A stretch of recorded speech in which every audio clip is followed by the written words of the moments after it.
Hello दोस्तों, मैं आप सभी को श्रीमद् भागवत कथा की तरफ ले चल रहा हूँ। और आइए प्रथम स्कंद की तरफ चलते हैं। तीरथ नैमिषारण्य का है विख्यात प्रभाव, होता है हर वर्ष में वहाँ विशेष जमाव। नैमिषारण्य तीर्थ में उत्तर प्रदेश के सीतापुर जिले में नैमिषारण्य स्थान पड़ता है। वहाँ एक बहुत बड़ा चक्र तीर्थ है। वहाँ सभी प्रकार के देवी देवताओं ने आकर तपस्याएं की और केवल मनुष्य तनधारी ही उस जगह न आते जाते हैं। केवल मनुष्य तनधारी ही उस जगह न आते जाते हैं। देवता आदि भी गुप्त रूप, देवता आदि भी गुप्त रूप आकर के लाभ उठाते हैं। देवता आदि भी गुप्त रूप आकर के लाभ उठाते हैं। कलयुग के किसी वर्ष में ही था कोई खास चढ़ाव वहाँ 88 सहस मुनीषों का, 88 सहस मुनीषों का हो था वो। किस कारण हुआ जमाव वहाँ 88 सहस मुनीषों का, इस कारण हुआ जमाव वहाँ। सत्संग और हरि कीर्तन के, सत्संग और हरि कीर्तन के चर्चे दिन रात बराबर थे। सब ऋषि गण सुनने वाले थे और सूत जी व्यास आसन पर थे। सारे देवी देवता ऋषि मुनि वहाँ एकत्रित हुए और वहाँ व्यास जी महाराज सभी को कथा सुनाने लगे। सैनिक ने कहा, सौनिक ने कहा, दयालु आप अब ऐसी गाथा बतलाइए। सौनिक इसने कहा कि हे नाथ, आप हमें ऐसी कथा सुनाइए।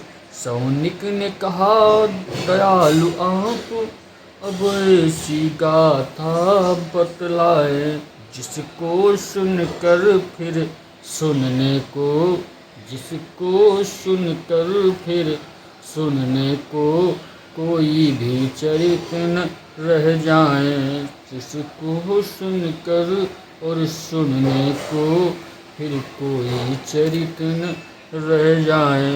इतना सुनकर व्यास जी ने बताया कि सूत देव कहने लगे, करके तनिक विचार, श्रीमद् भागवत सुनो नियम अनुसार।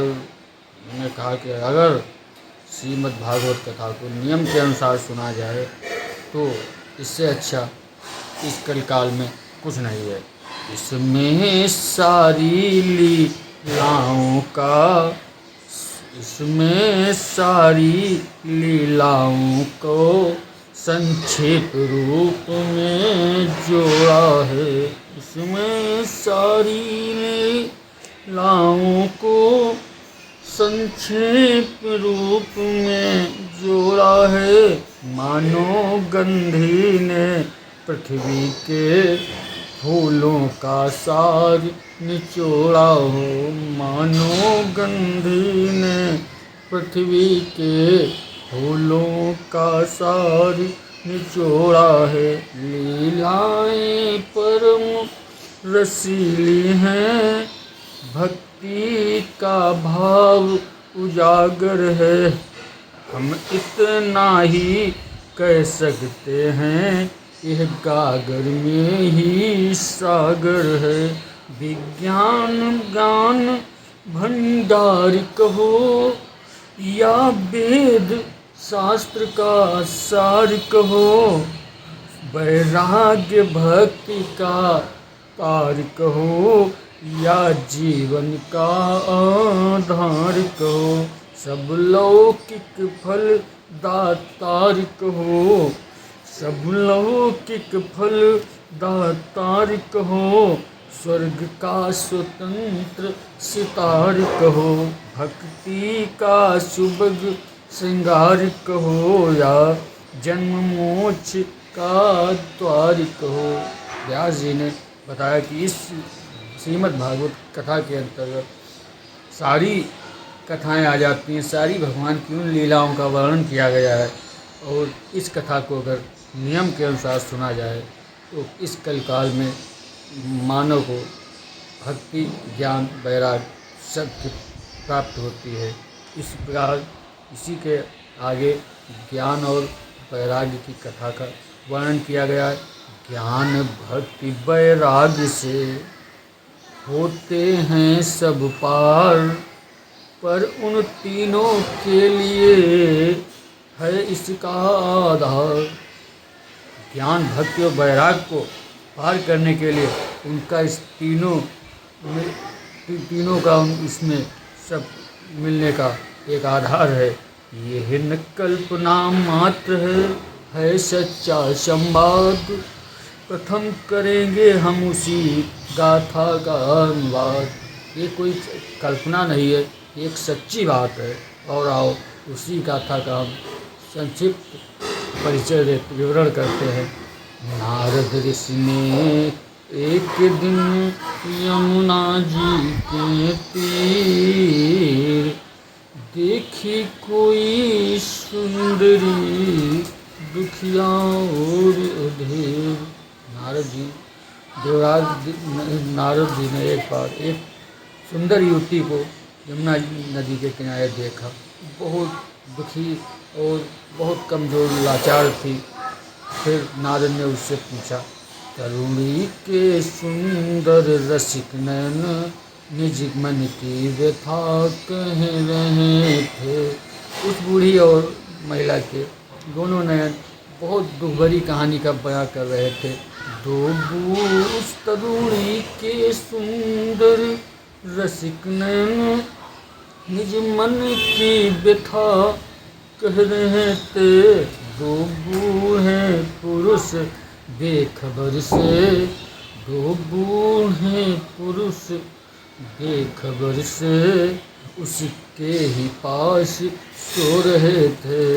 नारद ने पूछा, है देवी इन पुरुषों का लक्षण क्या है? इस वन में तेरे रोने का हे सुख सदनी का रण क्या है? नारद ने कहा कि आप ये के साथ में दो बूढ़े पुरुष कौन हैं और इस वन में अकेले क्यों रो रही हो? इन पुरुषों ने आपको मारा है या पीटा है, क्या किया है? ऋषि को देवी ने प्रणाम किया, फिर कहा देव आओ आओ। ऋषि को देवी ने प्रणाम किया, फिर कहा देव आओ आओ। वो त्याग ज्ञान के धनवंतर इनकी नारी देखो आओ। वो त्याग ज्ञान के धनवंतर इनकी नारी देखो आओ। मैं लौकिक सुंदरी नहीं, सब मुझे भक्ति बतलाते हैं। ये दोनों ज्ञान वैराग्य मेरे ऋषिवर बेटे कहलाते हैं। द्वापर तक भरी जवानी थे, फिर दोनों गिर गए आपे में। लेकिन कलयुग के आते ही बेटे गिर गए बुढ़ापे में। ऋषि राज बता बात है लज्जा की, डूब मरने की खास निशानी है। बेटों पर उधर बुढ़ापा है, माता की इधर जवानी है।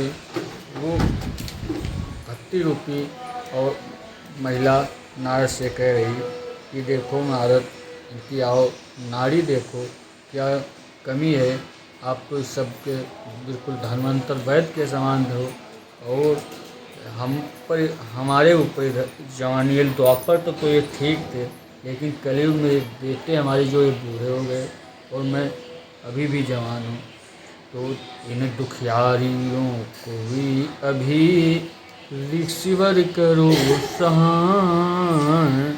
जाए बुढ़ापा देह से यह कलंक मिट जाए।